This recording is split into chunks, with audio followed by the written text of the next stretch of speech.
morning, League fans, and welcome to another week on rugbyleague.com. Today, we're going to address a couple of controversies out of the weekend, or controversies, talking points. One's a controversy, one's more a talking point.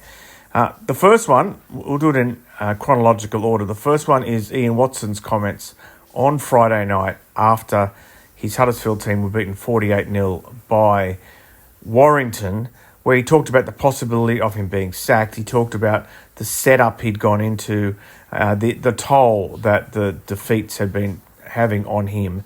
And then the second one is more of a hot topic, and this was Nick Gregson of Widnes, who discovered somehow, we don't exactly know how, that his opposition coach, Alan Kilshaw, had put a picture of him in the dressing room with a noose around his neck saying bully him, and it talked about his own injury, shoulder injury, being deliberately targeted to the point where he was probably out for the rest of the season. And then this has prompted a lot of discussion about, what's fair game and what isn't. So these two subjects, the best person to speak to about them is from the Rugby League Coach podcast, Lee Addison. So we're going to track down Lee and get his opinions on both of these. But after the break, we'll just have a listen to some raw audio from Ian Watson, and then we'll get hold of Lee. I said this week when I was talking to somebody that if that comes back, I can't control any of that. That's for other people to kind of decide on the back end of that. But the way I've generally handled things on the back end of that, then some things like some of the younger players coming in, then they're small wins for me as a coach. It's really mad how you look at it. We're in the position we are. We're 1 out of 8. Yeah, Aidan McGowan's making his debut, and Jack Billington's potentially going to get on there. And they're little wins to see how they've kind of developed with the coaching you've kind of give them. And then you look at some of the other young players who you're working with, like Sam Alsall and Elliot Wallace, and they've made errors. And young players are going to make errors. Are they going to get better? Harry Rushton, Sam Hewitt, are they going to get better? Yeah, they are. But at the moment, they're not at George Williams' level, and they're going to make mistakes and they're going to make errors. But what they've got to have is a resilience to kind of work hard for each other and defend them. There's some good guys in there who are going to be good players, but does that mean that I'll get fired on the back end of it? We'll see. That's for somebody else to make a call from that. I love what I do. I'm passionate about winning. I want to win. This kills you. This when you're in this kind of position. If you're being real honest, is it stressful? Kills you. It absolutely smashes your brain in. I just think I think collectively everyone together's got to decide that actually they want to do something. I think we think sometimes that our squad's better than what it is. We had a great squad in 2022. It got pulled apart. We had to start again in 23. We lost more players on the back end of that. We had to start again this year, and we're probably starting again with younger players, but no one wants to wait, or no one wants to see things mature in 5-6 years. They all want to win now, and I'm the same. I want to win now, but it's tough unless you're signing the players at the levels of what these have got and what Wigan's got and what St Helens has got. Then yeah, it's tough, hugely. And like I say, when we're talking about thinking it's his decision to make on things like that, which way he sees the club kind of going forward from there. It's what's it. Yeah, it'll hurt him. It's his club. Anything that you're passionate about, like I said, for me, in my, I feel this is my team. This is what I should be coaching. Yeah, I'll take the blame for all that because I'm picking the team. I'm putting the team out there. So if it's not right, it's not right. If that's to come and fall down on me, falls down on me. But yeah, he'll be hurting. He'll be hurting like I am. Like you think all the players would be hurting. What we've just dished up there isn't nowhere near good enough. Yeah, no one cares, mate. Let's be honest, no one cares. It's just about winning. No one really cares. People can say they do. People can say welfare. I mean, you talk about coaches and being under pressure and under stress. Friggin' hell, I've been banging my head against the wall for the last 8 weeks. It's killing me that we're not winning, and you can't see the other side of it. But you keep plugging away, keep working. But you just keep getting bad and bad all the time. And people don't care. People just want to know, oh, well, if you get a win, well, everything's all good now, isn't it? But it's not always all good. It's what's it? No one cares unless you win. It turns on everybody. I've been on both sides of it. I've seen the way you're treated when you go to a grand final. I've seen the way you're being treated now. in different aspects and from different people as well. You learn a hell of a lot. And do I wish I was not involved in it? No, I don't, because I like it. I like being involved in it. I love the day-to-day being involved and coaching the players and stuff like that. Whether you get to continue to do that is always performance-based. Sometimes you can't control that, unfortunately. But when you say you're dealing with people who've been in hospital, no one really cares. They just look at about whether you won or lost. There's certain factors why we lost before. I mean, how do we make all them many errors at the start of the game? How do we make that many errors against Catalan and then turn around in the second half and look like a champion team in the second half? Who can explain that for me? You can't explain that. It's like I say, it's a tough gig being in. It's a gig you want to be in. It's the next best thing. I tell you, the one place I would rather be is out there playing, because you don't have to worry about anybody else or anything else. You just have to worry about you and just do you. That's the best place in the world to be. And what some of the players don't get is that will come at some point where it's going to end. Even now, sat here today, I would tell you I would rather put my kit on than be sat here coaching, because there's a lot of things that you do not control and you cannot control. You can't control somebody getting ill.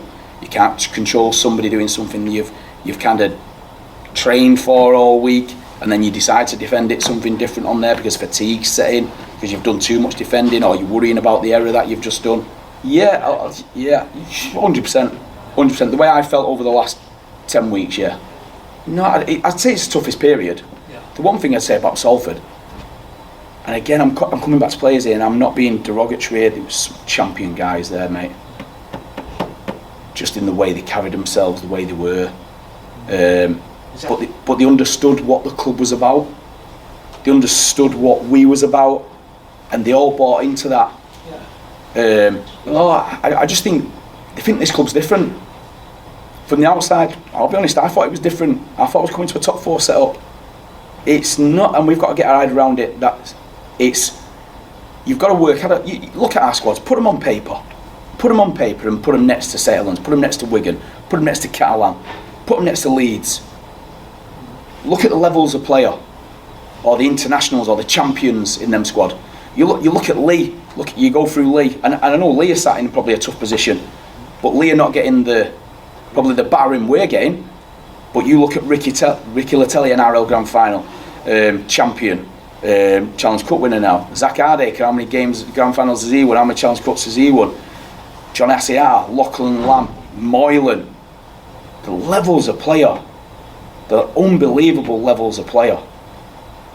That makes a massive difference in a competition like this. So what you've got to know and understand is, you might not have the best players, but you've got to work harder than everybody else to get what you want to do. And I don't think at this moment in time we're working hard enough. Welcome back to Good Morning League fans. As promised from the Rugby League Coach podcast, Lee Addison. Lee, how are you?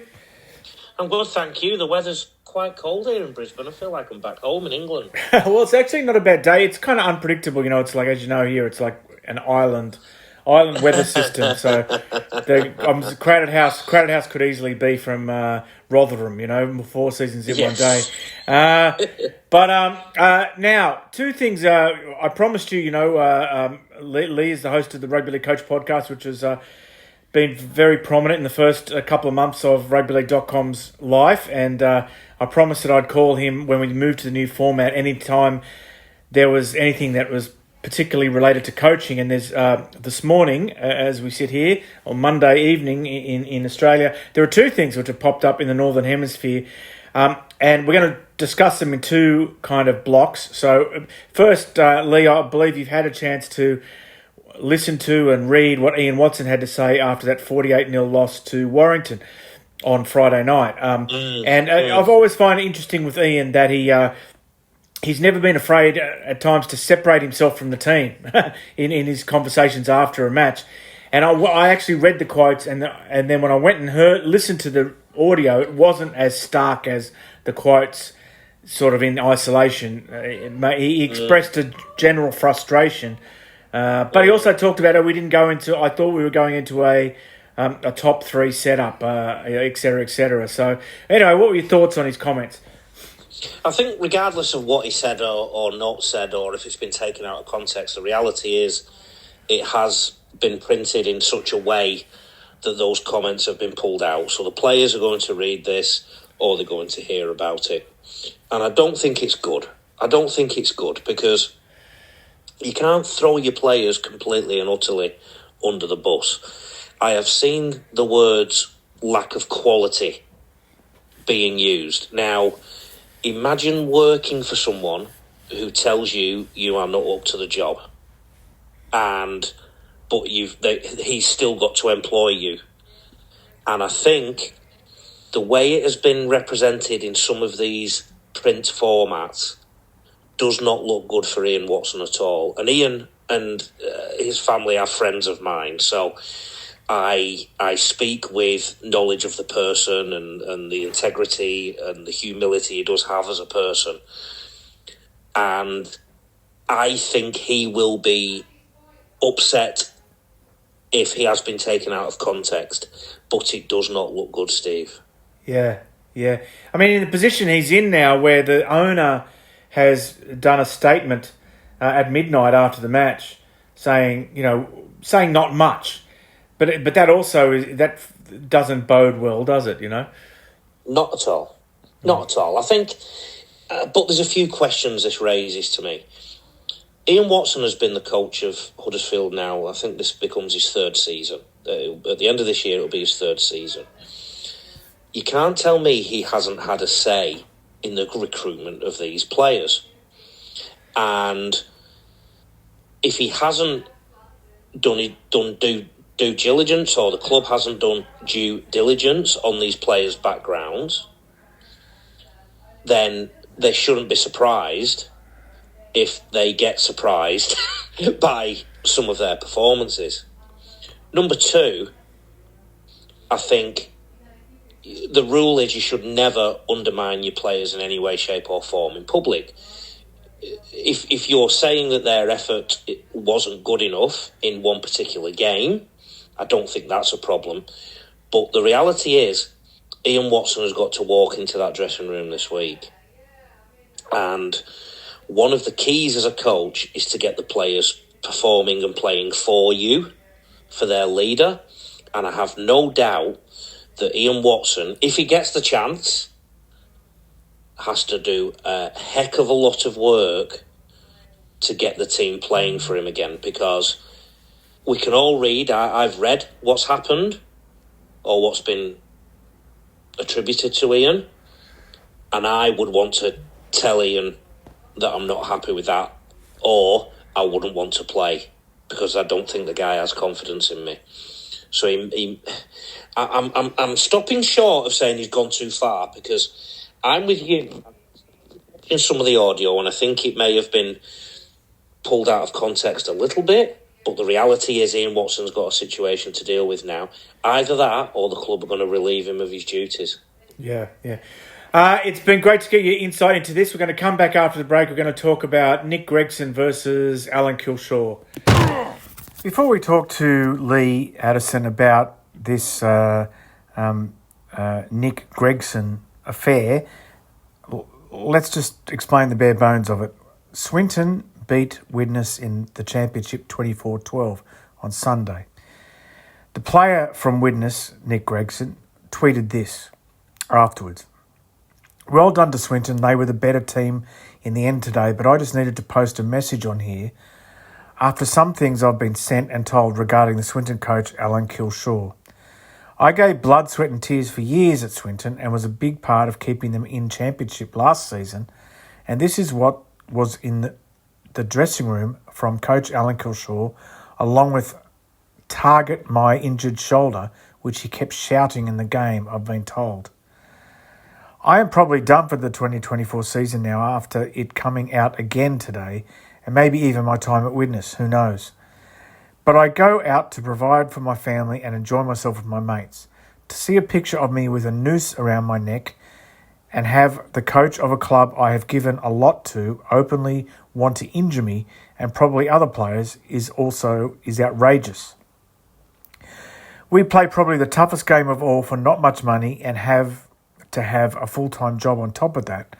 I am absolutely devastated we lost today, and also that I probably can't play again this year. But there is more to life than rugby league, and that's just not something I want any part of if that's deemed acceptable. And then it's accompanied by a picture, which appears to be on a dressing room wall. Gregson bully him, and there's a picture of like a mug shot of a publicity shot of Nick Gregson, with a noose around his neck. So here's what the clubs have had to say about it, starting with the Swinton Lions, the winners of that game on Sunday in the championship. It said, Swinton Lions RLFC is aware of serious allegations made by witness player Nick Gregson. We refute the accuracy of these allegations, and we're in contact with the RFL and our solicitors. No further comment will be made at this time. And then Gregson's current club, Witness, we'll just call up what they had to say about the whole thing. They have said, scrolling down, Witness Vikings can confirm that following information on social media tonight regarding Nick Gregson, we have made a formal complaint to the RFL, who have acknowledged it and are launching a full investigation. The club is 100% behind Nick and is offering him whatever support he needs. In view of the now ongoing investigation, the club will be making no further comment. So that's all that you need to know about the next thing I'm going to be discussing with Lee Addison after this break.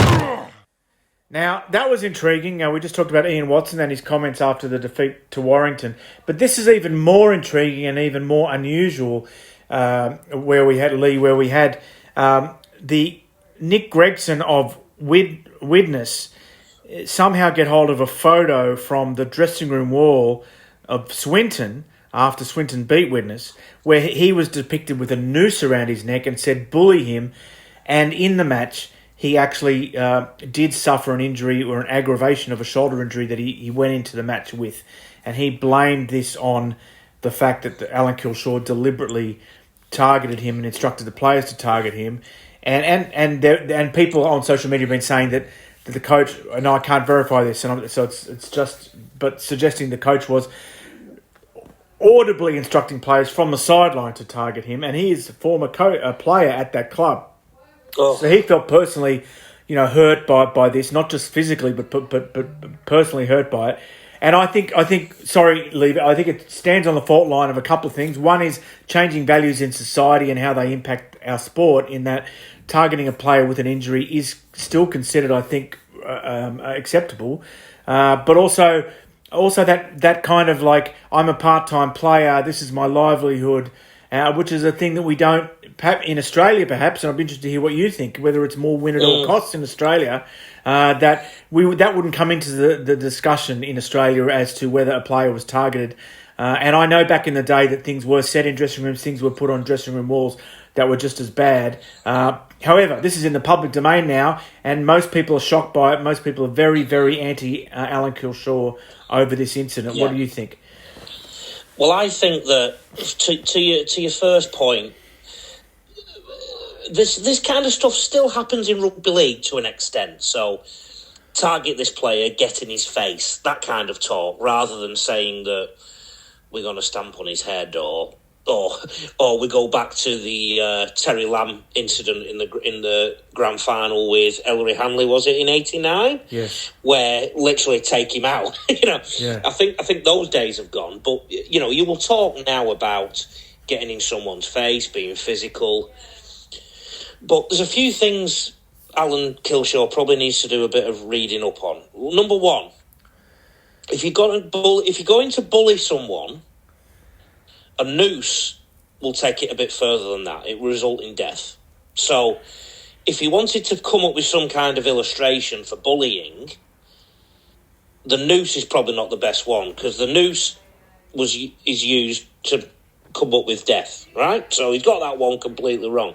Number two, the term bully him has probably gone too far as well. There's a difference between aggression and assertion.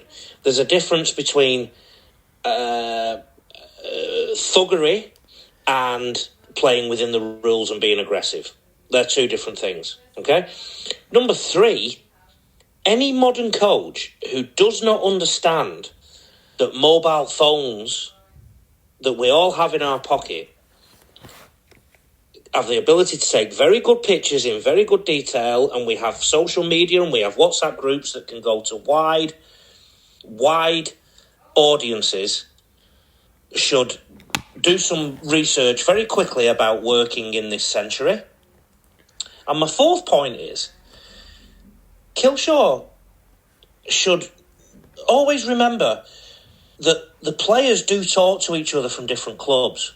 As coaches, we tend to forget sometimes that players do talk in between clubs and share what they're doing in training or share what the coach is like, etc., etc. Some players will be planning what they're doing next year and they'll want to know what that Alan Kilshaw's like, for example. So they do talk to each other. This is ignorance and disgusting beyond measure, quite frankly. It's gone too far.